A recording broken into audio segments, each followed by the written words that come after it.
Welcome to Tuesdays with Terry. We're very excited. Episode 10 of Tuesdays with Terry. So we continue to learn more about Aquinas, more about our community members.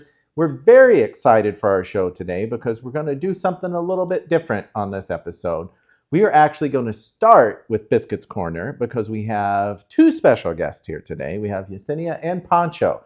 So welcome to both of you. Thank you for having us. We're really excited. Absolutely. And, a first for Tuesdays with Terry, we have Pancho here today. So tell us about Pancho.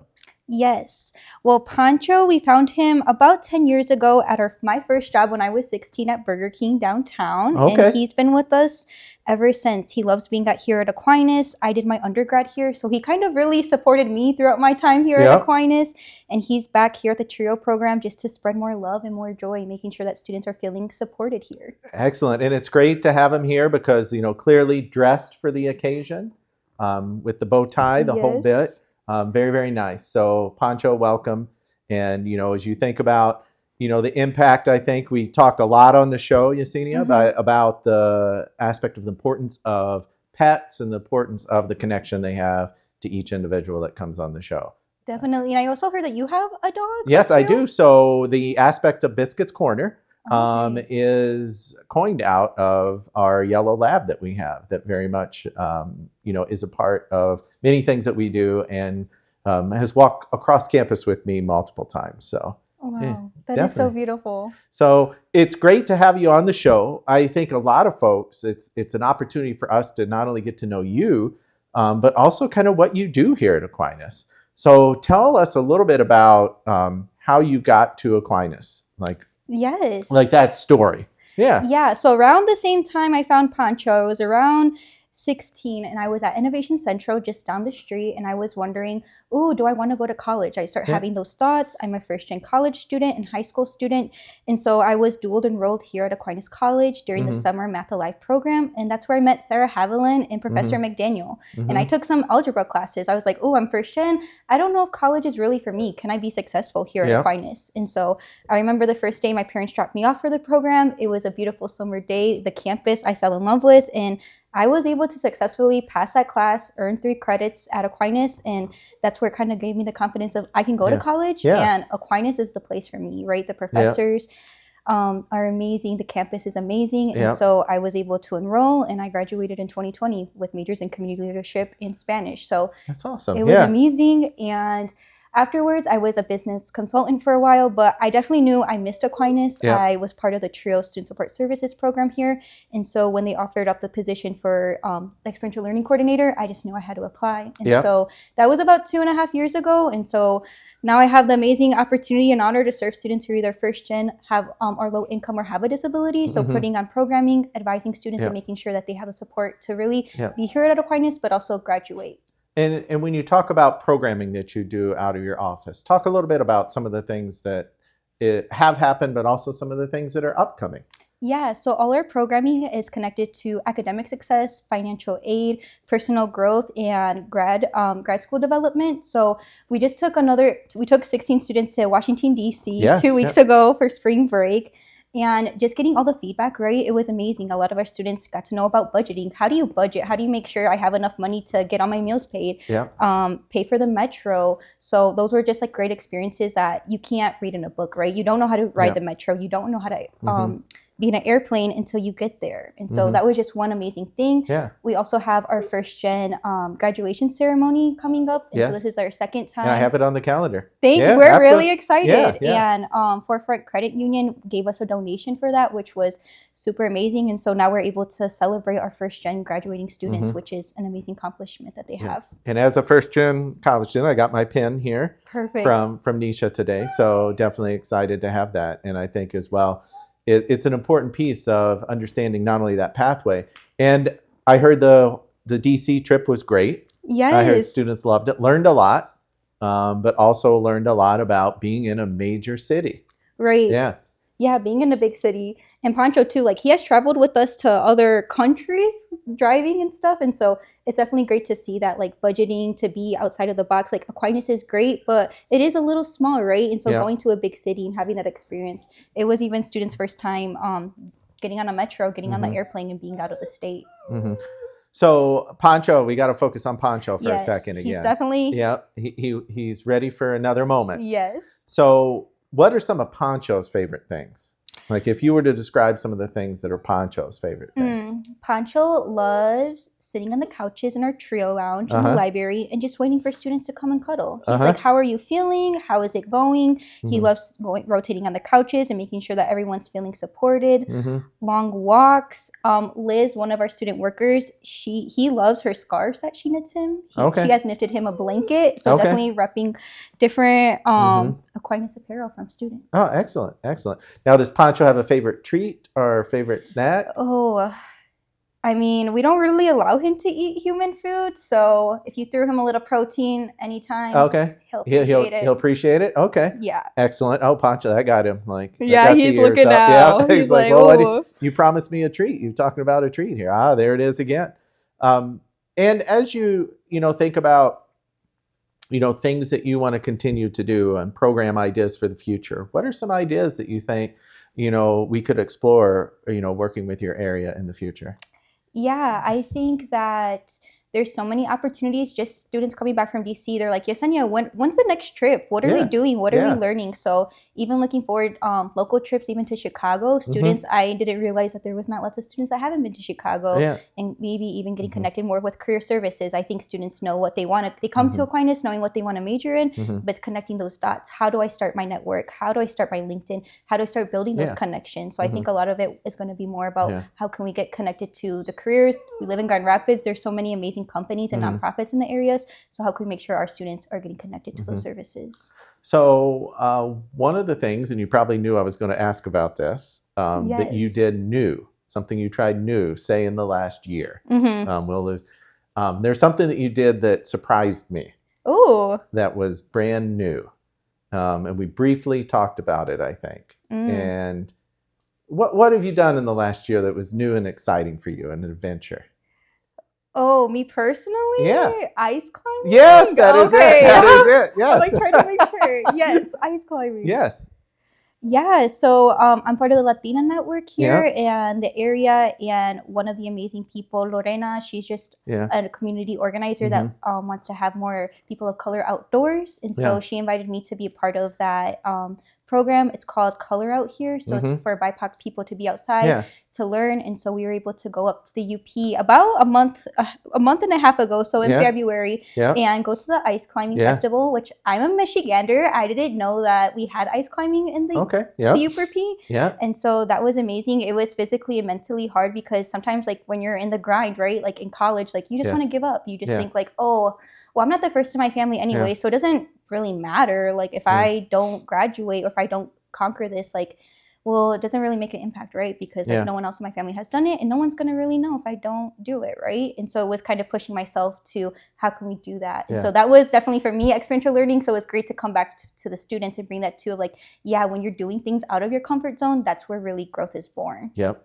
that's awesome. So what was like, and you showed me like just one of the pictures. Yes. How, like, when you think back to that, like, what was like one of the things you're like, you overcame or you accomplished, like, with the whole aspect of ice climbing, which is just amazing to me. Yeah.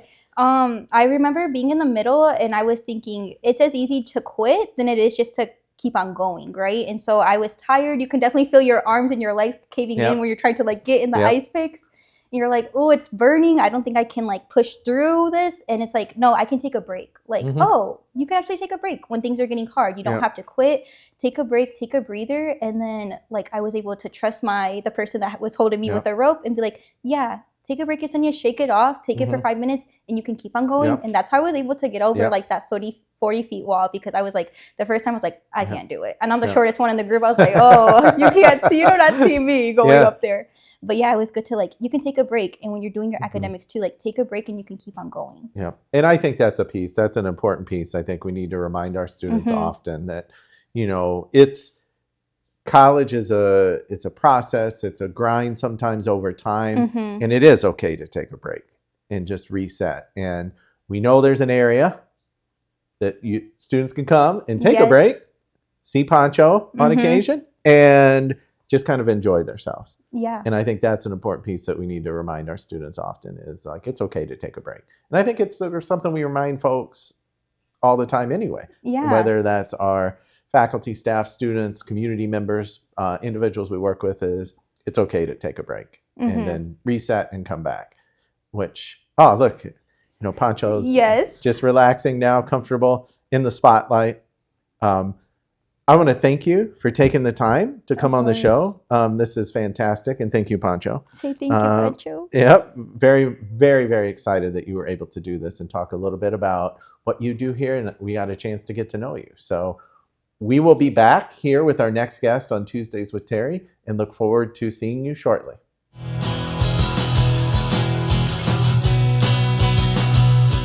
Welcome back to Tuesdays with Terry. We're very excited as we continue with our guest today, and we're going to talk all things enrollment and all things Aquinas, obviously continuing our theme here. Welcome, Brian. It's great to have you on the show. Thanks for having me, Terry. Yeah. Nice to see you. We're, obviously going to talk enrollment, but also want to talk about you because I know there's an interesting story. There's a legacy piece here within the whole bit too. But really also talk a little bit about like your path, how you got to, being like an Aquinas student and then kind of through the process. Yeah. Well, like many people, I was getting ready to graduate high school and looking at what college to go to. Yeah. My dad was really big about you going to college. He did go to college. My mom went for 1 year and then just didn't continue. But I grew up in Flint, and he really, I talk about the transformational power of higher education. That's one of my themes. But he, at the time, kind of thought he's pushing me, right? But now I see it's love. Kind of did sit with my own kids. So you're going to go to college, you know. So I was going to go to Big Ten University. Is kind of what I was planning on doing. And I got pretty good at baseball. Another small school started recruiting me and recruiting me pretty hard. And one of my friends that was on his travel team went to my high school with the year before, went to that school, and he would send me notes from Florida when they went down for spring break saying, you could be the next Adam. And so I decided to go check out a small school. And I really liked it. But when I asked them what they did for fun, and they said they went to Toledo, no offense, being from Flint, I couldn't differentiate so much between Flint and Toledo. But that got me looking at small schools. I had never really been west of Lansing. Like my world ended in Lansing. Okay. So then I came over to Aquinas and for one of the open houses in the spring. And it was like, wow, it was a beautiful spring day. We were over in Donnelly Center. I remember looking out and saying, man, I really like the small school, and I like the big city that what that has to offer. And so, I fell in love with the campus and the trees and got my financial aid package, and it was affordable. So we made it happen. So then I'm the oldest of two. Terry, Marianne, one of my sisters who worked here for a little bit. So I came to Aquinas, and a couple years later, both my sisters came. So 3 kids from Flint all end up, in Grand Rapids. Now just got to get my parents over here. But of course, transition to the career path. When I was a student, I needed a job. And so I went to the admissions office. They were hiring, they called them tour guides back then. Now we've upgraded to ambassadors. But I joked because I played a couple of sports in high school, including football. If you know anything about football, I was a cornerback. And your job is to cover the receiver so you run backwards a lot, right? Like a hockey defenseman, they skate backwards. So in my interview in admissions, I kind of joked. I said, well, I can, walk or run backwards and point at buildings, and they hired me. So I had got my foot in the door in the admissions office. I had a great education here. Did an internship with the Grand Rapids hoops basketball team at that point in time. Now they're the Grand Rapids, Gold. But had an opportunity to either work for them, or I had almost graduated in 3.5 years. I was a pretty serious student and did well. And they had an admissions opening. So I kind of applied for both and was offered kind of a job both ways. And I decided to go to admissions. And here we are. Ended up working out very well. But so I started in admissions, started typical as the admissions counselor. And then worked my way up. I worked my way up all the way to the associate director of admissions. And at that point in time, I'm old, Terry. The internet wasn't what it is now. Matter of fact, it was just kind of coming into being. So back in those days, there was a lot of travel in admissions, a lot of travel. I had wonderful bosses, Paula Meehan and Paul Nelson, the president and vice president. And one of my mentors was a guy named Dave Steffi, who became the director of financial aid here. And he had started an admissions counselor. And we were talking one day, and he was talking about how when his daughter Lauren was born, I ended up actually having Lauren later in my life in class, so kind of funny. She came through Aquinas. But how he was getting paged, the old pager with the cell phone or with the payphone. You had to go. And I'm like, I don't know if I want to do this. Me and my wife had gotten married, talked about starting a family. I was also finishing up my master's degree at that point in time. So I took a kind of a leap of faith. I loved my job in admissions, but they were restructuring the provost office at that point in time. They were kind of going from 4 to 3. Gary Kono was retiring, and they weren't replacing Gary Keefe's position, who was the associate provost, and so they needed a director level over there. And so I applied, and I got that job. So I spent, about 4 years in admissions. And again, back then we were hand-generated applications. So we were on the road basically from Labor Day to Christmas, because you'd have to go to the high schools. You'd have to visit. You'd have to help the students fill out the application. We had to collect a check because back in those days it was a $25 application fee. I remember then we'd have to that, get the transcript, match them up, and then accept them or deny them based on that. And then I had the Chicago territory too, so I had about 4 to 5 weeks of travel in the spring. So it's quite a bit. So how does so just thinking about that, and I just thought of this, has the volume of mail changed significantly? Oh yeah. I can only imagine, because if you're thinking about this, all I'm seeing is like, well, that's a letter, or that's a envelope, that's a package, that's this, and that's like the volume of mail probably that the office used to have to go through was. It was extreme. That's why they called it email, right? Electronic mail. Yeah. And think about all those emails you get, and all of our audience gets. Those were hand letters, right? As a matter of fact, that was my job when I was working my way up as a student worker. I became the office manager for one of our admissions recruiters. And what I would end up doing was just open all the mail and then get it all set for her. So I'd actually match them up so that when she came in after her long weeks of travel, she could just kind of go through, look at the app, have the transcript ready to go. If there was a letter of recommendation or an essay, those were all ready to go. So I would open a lot of mail. Wow. But there was a lot of mail. Wow. Yeah. Well, and sorry to interrupt there. I was great. just thinking, it just hit me. I'm like, that's a lot of mail. That was a lot of mail. So provost office. So now you kind of transition. You're in the provost office for a while. Yeah. Kind of, how did that progress a little bit, and then back in admissions again? Yeah. When they say you want to see God laugh, tell them you have a plan. God laughed a few times. It's all just going with being. I've always been open to called to serve, right? Yeah. Well, wherever you're needed, that's what you want to do. And it's funny because I talk to students about having intentionality and things like that. I guess my intentionality is Aquinas College, and then however I can help the college. So I went to the provost office. I was kind of the right hand of the provost, oversaw a lot of the operation ends. That was my title, was director of academic operations. I guess the person most similar now is kind of like Thad, although he's done a nice job doing a lot of IR work. I did the faculty contracts, the adjunct overload contracts, a lot of the projections for the college, oversaw the registrar and IT for a very short amount of time. So a lot of times the provost would have me and then the dean of students and him in a room. And I worked closely with the dean. I was kind of did a lot of the operation ends from the academic side, and the dean did from the student affairs side. And then 2009, the dean of students, Dr. Chase, left the institution in July, which is a weird timing for a dean to leave. But she was pursuing an opportunity at the Children's Museum out in Mount Pleasant. So complete career change.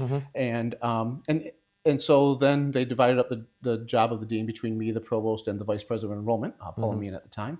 And then in February 10, they asked me if I'd take on the deanship, kind of more full-time. And then Jennifer Dawson, great colleague, she kind of oversaw some of the academic side, and she was the associate dean. So we tag teamed that office for a number of years, and then she went back to the academic side. So I got the whole dean portfolio.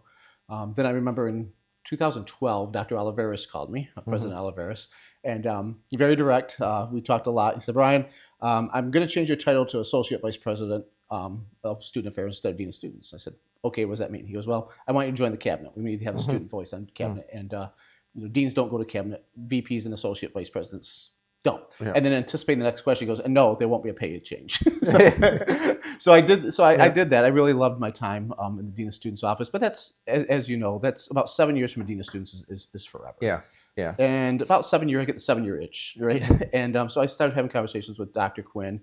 One of the things that we had always kind of as an institution thought was that if you have a very good dean's office with programming and things like that, that retention will kind of take care of itself. And to some extent it does, but I said in a cabinet meeting, this will teach you, say what you say at the cabinet meeting, that I thought that we need to have a dedicated person for student success and retention. And I thought that person should be me. And so in 19, Dr. Quinn called me to his office and said, Brian, I'm going to do this, and I want you to do this. I'm going to decentralize student affairs to make it a little bit more manageable. And he gave me the plan of how, campus safety, because I had, I think, 10 direct reports at that point in time. Yeah. Some things that are traditional dean of students, some things that weren't, like campus ministry, campus safety, some of those auxiliary services. So it was decided I would take that role. I'd really be the ombudsman for the students.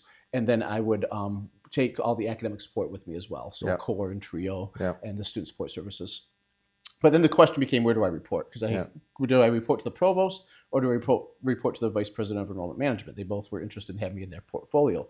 And so what I said is, I don't care where I report, but there's so many meetings that happen in both worlds that if I report to the VP of enrollment management, I should stay in the academic building because I need to be around here to hear those conversations. If I report to the provost, I should be embedded in admissions, because one of the things that I was thinking was there was a disconnect between, we were doing some pretty cool things that we weren't marketing. And we also want to make sure that we were doing everything that was being marketed, because then you're not going to have student satisfaction. Right?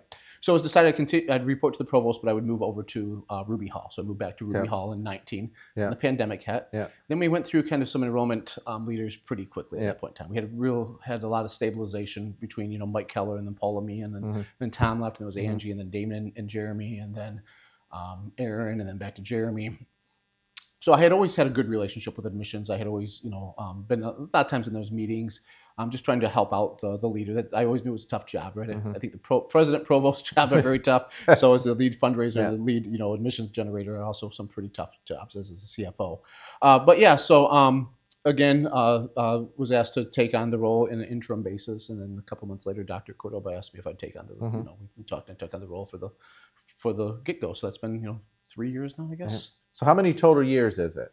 Like, we've talked about this. I'm in my 28th year. 28th year. 28th year. I started in January of '97. Yeah. So, I mean, that's the history, the different parts, and you've seen a lot of changes at the institution. And I think there's a lot of exciting things that are happening. You and I talk about this on a regular basis. And I think how we look at what the future holds is very exciting, in my opinion, as we kind of work through there's many challenges. We're not the only ones facing challenges, and how we continue to grow is going to be exciting. So as we kind of think about this, you mentioned your baseball guy. We've talked about this. Go Tigers. Yep. I was going to ask, what do you think? Where do you think, or how do you think the season's going to go for the Tigers this year? Last year was playing with house money. It was bonus time. I didn't, when we were out of it at the trade deadline, and I think we had a 1% chance of making the playoffs. It actually made it enjoyable because there was no pressure. And all of a sudden we got hot. So there was no expectations. We exceeded them. Now this year there's expectations. I'm a little bit nervous coming into the season. We got quite a few injuries. We got to start out west with the Dodgers. They have quite a team. So I hope we don't start out 0-3 or 0-4, because coming out west, you don't want to be 0-6 coming back for opening day in Detroit. So I think we can stay healthy. We can contend for a playoff berth. I would like to have seen do just a little bit more in the off season, but so we got to stay healthy. I do think it's going to be very, very interesting. I'm excited to be in West Michigan and get to the Whitecaps. And I know the prospects are going to make their way through the Whitecaps to where I was at, to the Mud Hens. And then up to Detroit. So I think we're going to see really that player development right here in West Michigan. It's fun. So that's going to be fun. So as we end today, we have a couple of rapid fires for you for our segment. So just answer off the top of your head what your response will be. Are you ready? Yes. Okay. That wasn't rapid. That wasn't rapid. It was a pause, but we'll get there. We're going to set the tone. Yeah, we're going to set the tone. All right, here we go. Your favorite cheese? Oh, there's a horseradish cheese from Williams. Okay. So pinconning cheese, but there's this horseradish version of it. It's really good. Excellent. Your favorite cookie? Oh, definitely those, what are they called? Nutter Butters. Okay. Yeah. Favorite ice cream? Chocolate chip cookie dough. Okay. That was quick. You knew right away there. In elementary school, what's the most significant memory that jumps out? It's a terrible memory. What? So you could never do this now, but I remember in first grade, this left it in Pat. Our first grade teacher had a tattletale, like it was a tail.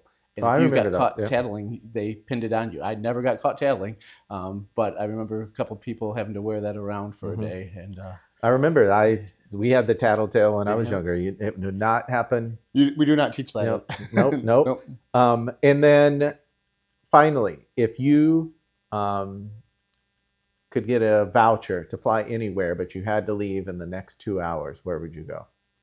With this weather, Hawaii. Okay, that was again, that was quick. Yeah. And I think that's like interesting because folks give like varied answers to that. But yes, you're going for the warmer climate. Yeah. If I got 2 hours, I don't have time to go get my passport. Yep. You're going. Where would you go? Interesting. I think I would go, if I had 2 hours, I would probably go, because I know right where my passport is. I'd probably go back to Ireland again.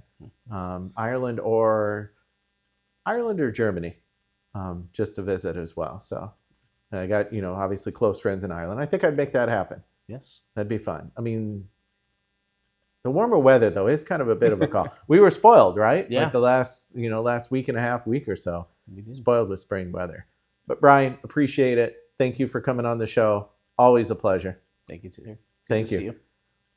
We'll wrap up Tuesdays with Terry right here. I almost said we'll be back, but we'll be back on our next episode, which will be episode 11. Very excited about the guests that we have lined up. So again, thank you. If you're interested in coming on the show, feel free to email and reach out. And also thinking about what we'll have in the future, we're looking to launch our Terry on the Trail segment, where, as mentioned before, we'll be going out and meeting students, faculty, and staff where they're at and getting some quick snippets from them. Also, as we kind of launch moving forward to different things on Tuesdays with Terry, we're very excited about how you can think of different ideas. So share any segments that you would like to see on the show as we move forward, as we adapt and move into our 10 through 20 episode list of Tuesdays with Terry. Have a great week and see you next time.